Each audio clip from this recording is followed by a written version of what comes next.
जय हिंद दोस्तों। आपको जब प्यास लगती है आप पानी पी लेते हो, लेकिन पानी पीते समय आपके मन में कभी भी ये ख्याल आया कि यार ये प्यास हमें लगती कैसे है?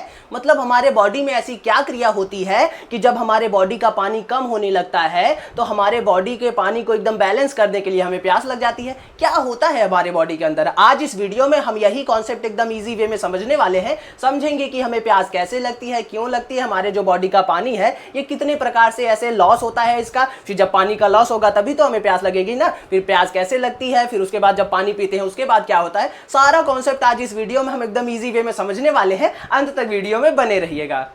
देखो बहुत ही सिंपल सा कॉन्सेप्ट है, एकदम स्टेप बाय स्टेप सब कुछ समझेंगे। देखो हमें प्यास कैसे लगती है, जब हमारे बॉडी का जो पानी है ये कम होने लगता है तब हमें प्यास लगती है। तो हमारे बॉडी का पानी बेसिकली कैसे कम होता है? हमारे बॉडी का पानी तीन प्रकार से कम होता है। सबसे पहला यूरिन के माध्यम से, पेशाब करते हैं वैसे पानी निकल जाता है। देन दूसरा जो हमें पसीना होता है उससे हमारे पानी का लॉस हो जाता है। देन तीसरा ये जो हम ऐसे सांस छोड़ते हैं ना तो मॉइस्चर के रूप में भी थोड़ा पानी ऐसे निकल जाता है। ये तीन प्रकार से हमारे बॉडी में पानी का लॉस होता है। अब ये जो तीन तरह से हमारा जो बॉडी से पानी एकदम निकलता है ना, इसी से पूरा हमारा कॉन्सेप्ट लिंक है। तो इसको हमको एकदम डिटेल में समझना होगा जिससे हमारा ये पूरा जो कॉन्सेप्ट है एकदम अच्छे से क्लियर हो जाए।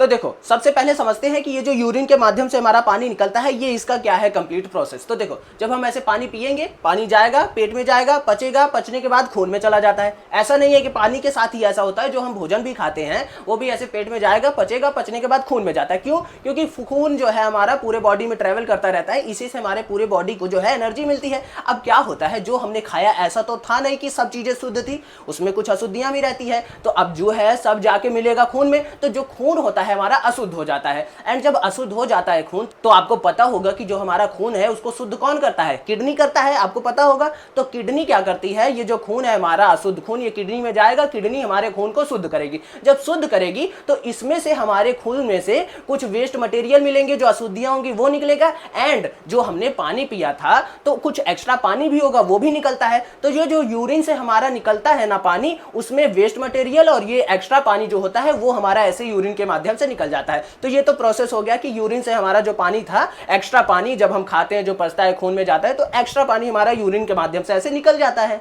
अब समझते हैं जो दूसरा तरीके से हमने बात किया था हमारे पानी का लॉस होता है पसीने से, वो कैसे होता है। आपका एक डाउट होगा, आप बोलोगे कि जो हमने पानी पिया खून में गया ऐसे पचने के बाद, फिर जो एक्स्ट्रा पानी था वो हमारे यूरिन से ऐसे निकल गया, तो ये जो पसीने में होता है पानी ये कहां से आता है? तो देखो ऐसा तो था नहीं कि सारा पानी ही पूरा निकाल दे रहा है एकदम हमारा किडनी साफ करते वक्त, पूरा जो एक्स्ट्रा पानी था वो निकालता है। तो काफी पानी जितना खून में जरूरत होता है पानी का उतना छोड़ देता है, जिससे हमारा खून जो है अच्छे से फ्लो करते रहे। तो उसमें जो खून की नलियां है उसमें पानी रहता है। तो अब ये जो हमें पसीना निकलता है बेसिकली जहां पूरे हमारे बॉडी में नलियां हैं खून की, एंड पूरे बॉडी में ही हमारे पसीना भी होता है। तो ये जो श्वेत ग्रंथियां हैं, स्वेट ग्लैंड्स, यहीं से पसीना होता है। तो यहीं इसके नीचे हमारी वो नलियां भी होती है खून की। तो ये वही नलियों में से ना वो जो पानी खून के अंदर होता है वहां से ऐसे पानी ले लेता है एंड वही पसीना बन के हमारा उड़ता है। हमें पसीना क्यों होता है पता है? हमारे बॉडी का जो टेम्परेचर है उसको मेंटेन करने के लिए। जो हमारे बॉडी का टेम्परेचर है 37 डिग्री सेल्सियस या 98 फ़ारेनहाइट, उसको मेंटेन करता है। कैसे? ये पसीना जब होता है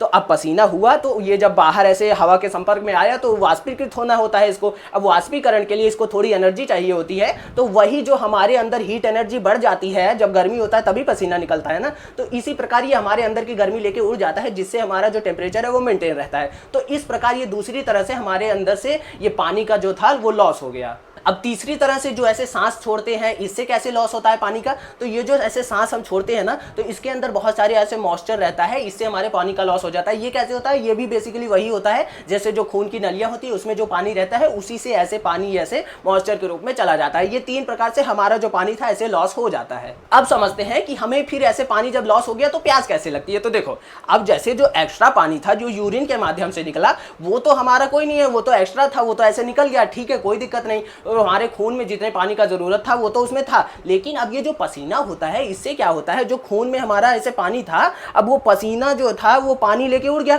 अब क्या होता है, जो खून में हमारे पानी की एकदम मात्रा होती है वो कम हो जाती है, जिसके कारण हमारा जो खून है ना वो गाढ़ा हो जाता है। अब जब खून गाढ़ा हो गया तो अच्छे से फ्लो नहीं कर पाएगा ना, दिक्कत होगा। तो हम ऐसा नहीं कि हमारा खून ऐसे गाढ़ा हो जाता है फिर वैसे ही रहता है। हमारा खून क्या करता है, आपको पता होगा कि जो हमारा पूरा बॉडी है ये कोशिकाओं से मिलकर बना है। एंड कोशिकाएं जो है ये ऐसे पूरे हमारे बॉडी में है, तो खून ना हमारा क्या करता है, ये जो खून है ये कोशिकाओं के पास तो पानी रहता ही है, क्योंकि एक बार तो हमारे बॉडी में एकदम सब जगह पानी चला जाता है ना, तो कोशिकाओं में तो हमारा पानी रहता ही है। तो जब वो पसीना उड़ा था, वो खून का पानी लेके उड़ा था, तो हमारा खून क्या करता है, जो गाढ़ा हो गया है, ये कोशिकाओं से पानी ले लेता है। ये जो क्रिया है ना, इसको हम ऑस्मोसिस कहते हैं, यानी परासरण। बेसिकली इसमें क्या होता है, अगर कहीं हाई कंसंट्रेशन वाला पानी है एंड कहीं लो कंसंट्रेशन वाला पानी है, तो जो हाई कंसंट्रेशन वाला पानी है ना, वो लो कंसंट्रेशन वाले पानी को अपनी तरफ आकर्षित कर लेता है। तो जैसे खून थोड़ा गाढ़ा हो गया, तो ये कोशिकाओं वाला पानी अपनी तरफ ले लेता है, खुद एकदम अच्छे से मेंटेन हो जाता है, जितना पानी का जरूरत होता है उतना हो जाता है, लेकिन कोशिकाओं के अंदर पानी की कमी हो जाती है।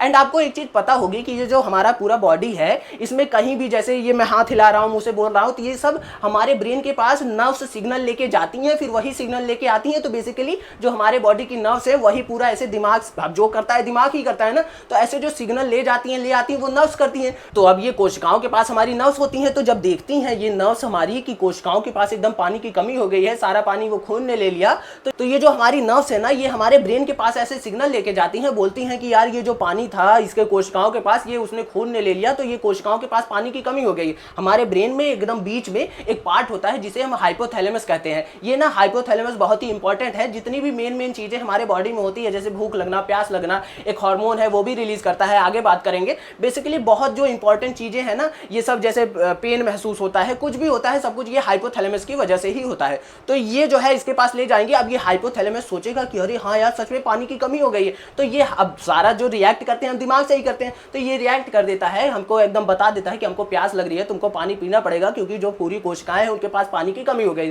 तो जिस कारण हमें ऐसे प्यास लग जाती है एंड हम पानी पी लेते हैं। एंड फिर पानी पीने के बाद क्या होता है कि जब हम पानी पियेंगे, ऐसे पेट में जाएगा, पचेगा, खून में चला जाता है, फिर ऐसे ही पूरे हमारे बॉडी को पानी मिल जाता है। लेकिन आपका एक डाउट होगा, आप बोलोगे कि ठीक है, हम ये तो समझ गए कि खून एकदम गाढ़ा हो गया था और वो जो कोशिकाओं के पास पानी था वो उसने ले लिया। तो आपने कहा कि ये जो हमारा पानी है, जब हम पियेंगे, पचेगा, पचने के बाद खून में जाएगा, तो खून में जब जाता है तो जो किडनी है, जब खून को साफ करती है, तो एक्स्ट्रा पानी यूरिन के माध्यम से निकाल देती है। तो आपने बोला कि ये जो खून में पानी था वो तो एकदम नॉर्मल हो गया, क्योंकि उसने कोशिकाओं से पानी ले लिया है। अब खून के साइड से पानी जाएगा खून में से, तब खून में से कोशिकाएं पानी लेंगी अपना वाला वापस, ऐसे कोशिकाओं में तो जाएगा नहीं। तो ये कैसे होता है, वो एक्स्ट्रा पानी तो किडनी निकाल देगी ना। तो इसमें सबसे इंपॉर्टेंट एक हार्मोन रिलीज होता है। मैंने आपको बताया ना कि ये जो हाइपोथैलेमस है, एक हार्मोन भी रिलीज करता है। कौन सा हार्मोन है? Anti diuretic hormone. ये एंटी डाईयूरेटिक हार्मोन क्या करता है पता है? जब इसको ऐसे सिग्नल मिल जाता है कैसे पानी की कमी है ना, तो देखो बेसिकली ये जो सिग्नल है ना, जब हमारे बॉडी का पानी, जैसे मतलब जो नॉर्मल पानी चाहिए, होना चाहिए हमारे बॉडी में, उतने से थोड़ा सा कम होता है ना, तभी इसको सिग्नल मिल जाता है। तो ये क्या करता है, हाइपोथैलेमस एक हार्मोन रिलीज कर देता है, एंटी डाईयूरेटिक हार्मोन। ये क्या करता है, ये किडनी के पास जाएगा और किडनी से कहेगा कि देखो अब तुम क्या कर रही थी कि जब एक्स्ट्रा पानी जो था ना ऐसे रिलीज कर दे रही थी यूरिन के माध्यम से, तो अब उसको रिलीज मत करना, क्योंकि ये बॉडी में ना बहुत ही पानी का कमी है, तो तुम वो एक्स्ट्रा पानी रिलीज मत करना, वो ऐसे खून के माध्यम से जाने देना, क्योंकि कोशिकाओं को वैसे वहां से वो पानी ले लेगी। तो अब ये हार्मोन रिलीज हो गया था ना, तो जिस कारण जब हमारे बॉडी के अंदर पानी का कमी होता है, तो जब हम पानी पीते हैं, खून में तो बराबर पानी है, लेकिन तब भी ये जो हमारी किडनी है एक्स्ट्रा पानी रिलीज नहीं करती और वो जो है खून में ही चला जाता है। फिर वो खून से वो जो हमने क्रिया बताई थी ऑस्मोसिस यानी परासरण की, वही क्रिया वापस हो जाती है एंड वो जो हमारी कोशिकाएं हैं वो ऐसे खून की नलियों में से अपना पानी वापस ले लेती हैं। इस प्रकार हमारे जो बॉडी का पूरा पानी है एकदम अच्छे से मेंटेन हो जाता है।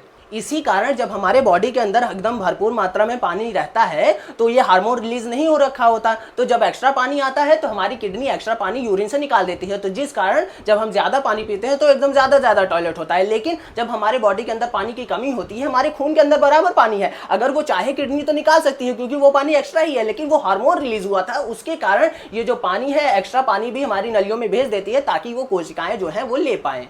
अच्छा, आपका एक डाउट भी होगा, आप लोग बोलोगे कि जैसे मान लो हम उतना ज्यादा पानी का लॉस नहीं कर रहे, उतना यूरिन नहीं निकाल रहे, पसीना भी नहीं हो रहा, मेहनत नहीं करते हैं, हम लेटे हैं, एकदम धीरे धीरे सांस भी ले रहे हैं, पानी का उतना ज्यादा लॉस नहीं हो रहा, तब भी तो हमें प्यास लगती रहती है ना। वो क्यों लगती है? तो देखो ये आप इतना ऐसे आपका जो 3 तरीके से पानी बताया निकलता है, लॉस होता है, ये नहीं निकल रहा है ना, तब भी आपको प्यास क्यों लगती है पता है? नमक के कारण। आप जो खाना खाते हो, देखो नमक नहीं खाओगे तो आप मर जाओगे, आप जो भी खाना खाते हो उसमें नमक तो रहता ही है, इतना सा नमक के साथ, खाने के साथ नमक खाते हो ऐसे, तो जब ये नमक जो है खाने के साथ आपके जाएगा, पेट में पाचन होगा, तो सब ऐसे जैसे खून में जाता है तो ये भी पचने के बाद खून में जाएगा। तो ये जो नमक है ना, आपको पता होगा नमक का फॉर्मूला सोडियम क्लोराइड होता है, NaCl। क्लोराइड का उतना रोल नहीं है इसमें, सोडियम का ज्यादा रोल है। अब ये जो सोडियम है हमारे खून में जब जाता है ना, तो क्या करता है, जो चीज ये पसीना जो है ऐसे पानी लेके ऐसे उड़ जा रहा था हमारे खून का, तब गाढ़ा हो रहा था, तो वो कोशिकाओं से पानी लेता है। ये जो नमक है हमारे खून में जाकर ना नमक को एकदम गाढ़ा कर देता है। अब जो क्रिया तब हो रही थी पसीना निकलने पे, वो क्रिया ऐसे नमक के जाने पर ही हो जाती है। तो अब ये गाढ़ा हो गया, तो ये कोशिकाओं से पानी ले लेता है, एंड जब कोशिकाओं से पानी ले लिया तो फिर वही क्रिया होती है, नर्व्स हमारे ब्रेन के पास जाएगी और ब्रेन कहेगा कि पानी पी लो। तो इस कारण जब हमारे पानी का ज्यादा लॉस भी नहीं होता, तब भी हम पानी पीते रहते हैं, हमें प्यास लगती रहती है। किस कारण? नमक के कारण। और नमक नहीं खाएंगे तो हम मर जाएंगे। तो यही कॉन्सेप्ट था, हमने सब कुछ एकदम इजी वे में समझा कि हमारे बॉडी से पानी कितने प्रकार से लॉस होता है, फिर जब लॉस होता है तभी तो हमको प्यास लगती है, फिर उसके बाद जब लॉस हो गया पानी का, फिर कैसे सिग्नल जाता है हमारे ब्रेन के पास, ब्रेन कैसे कहता है कि पानी पीने को, फिर पानी जब जाता है अंदर फिर क्या होता है। बेसिकली सारा कॉन्सेप्ट एकदम इजी वे में समझा कि प्यास कैसे लगती है, क्यों लगती है, सब कुछ एकदम इजी वे में समझ लिया। आई होप आप समझे होंगे। मिलते हैं अगली वीडियो में। जय हिंद।